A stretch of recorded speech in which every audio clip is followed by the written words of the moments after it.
Okay, we are going to do a math problem on this wonderful video that is made of not such great technology, so hopefully it turns out okay. Alright, we have Freddie C. has $4.8 and he has just enough money to buy 28 lollipops. How much does it cost per lollipop? So he has $4.80. Basically, that $4.8 is $4.80. And he's buying, well, he seems to believe he has enough for 28 lollipops. So we want to find out how much each lollipop costs.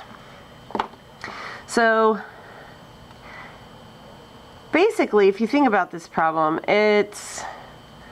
we want to know how much each lollipop costs. So it's basically 28 times some number equals 4.8, or approximately 4.8. So in order to figure out this number, we have to do the opposite of what this is saying. So this is 28 times something equals 4.8. So we can flip it around and we can say 4.8 divided by 28 equals some number. So they're like fact families, like from when you were younger and somebody told you that 2 times some number equals 6, and then you were able to say, okay, well, 6 divided by 2 equals some number. And then you can figure out 6 divided by 2 equals 3. 6, 1, 2, 3, 4, 5, 6 divided by 2, so you make 2 groups. Ooh, it's pretty purple. So 6 divided by 2 equals 3. And that's the same as 2 times 3. 2 times 3 equals 6. So it's the same thing, only with much more complicated numbers. It's always good, if you can't figure out a problem, how to set up a problem, it's always good to go back to either the basics that you're familiar with to try and figure it out. So 28 times something equals 4.8, which also means 4.8 divided by 28 is something. So we have, when it's written out like this, we always say first number in the house or first number in the box, whatever you want to call it.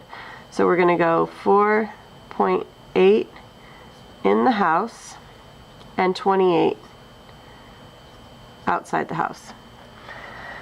Now this problem has a decimal, and there's only a decimal in the dividend, so we just bring the decimal right up. If there was a decimal over here, it would be different, and that will be in the next video.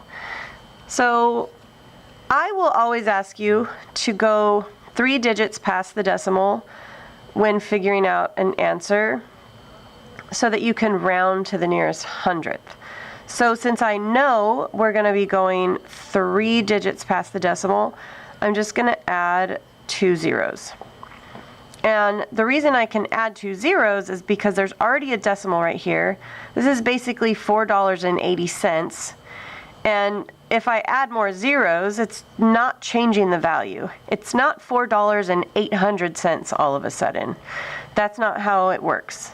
So 4.8, or 4.80, or 4.8000 is the same either way.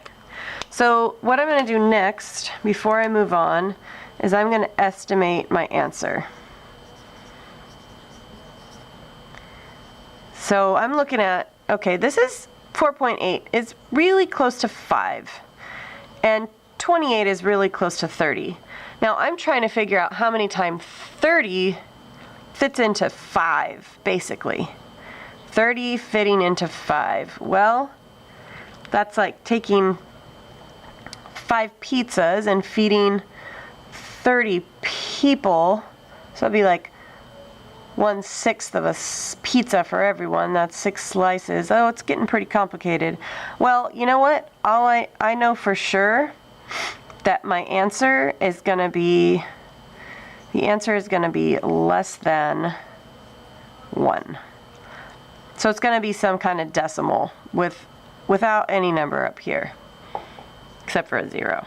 So I know my answer is going to be less than 1. All right, so now we're going to do the dividing, the divide, multiply, subtract, bring down, repeat. And I'm going to use something called the sevens method. And so it's going to look a little different than what we're used to. Okay, so now I'm going to try and just forget that my decimal is there. I brought it up. It's going to stay there. I know that my answer is going to be less than 1, so I know there isn't going to be anything over here. So I have 28 into 4,800 basically. So I have to estimate how many times that goes into that.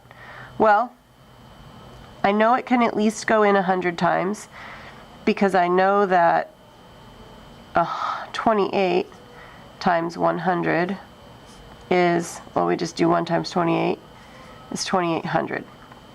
So I'm going to write my number over here. 100, and I did my multiplication already, and now I just have to see what's left over.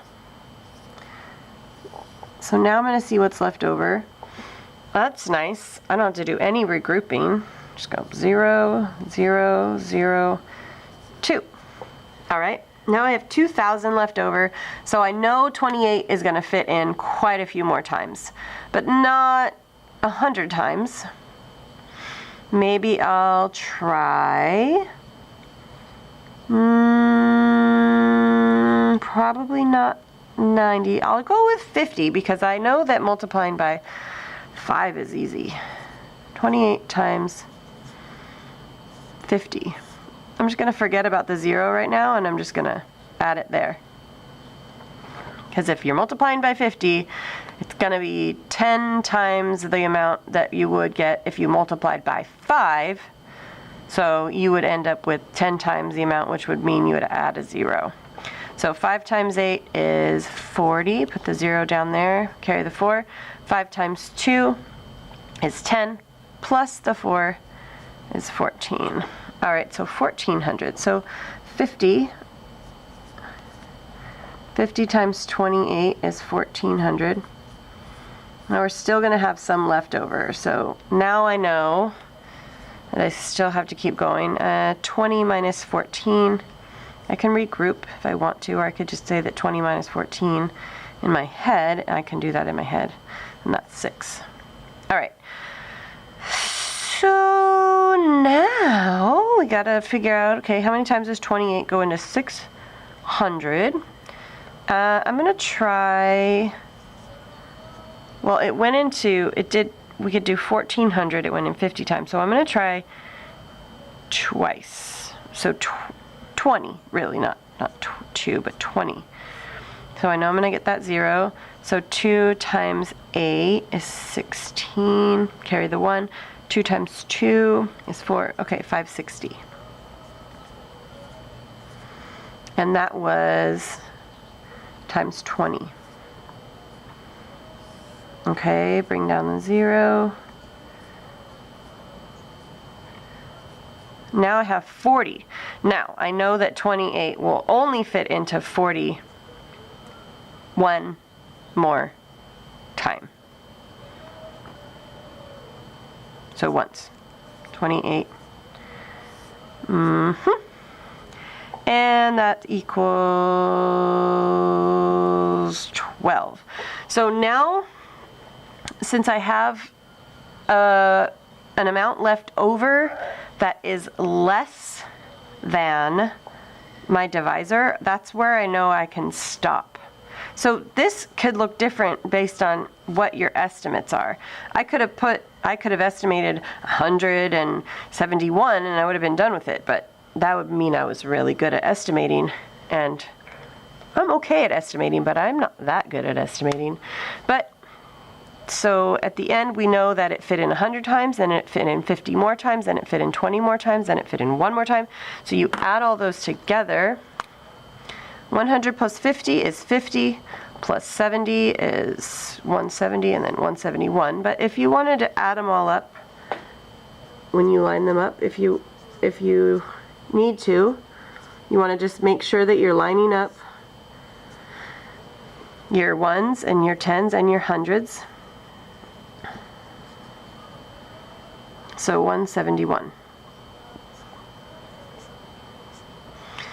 So now the question is, well, where does my decimal go?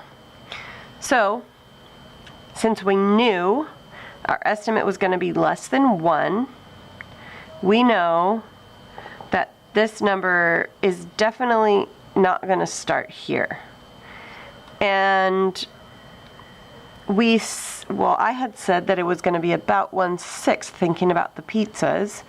So we're just going to take up the rest of these spaces that we had up. So if you had 4 digits in this, it would take up all of these.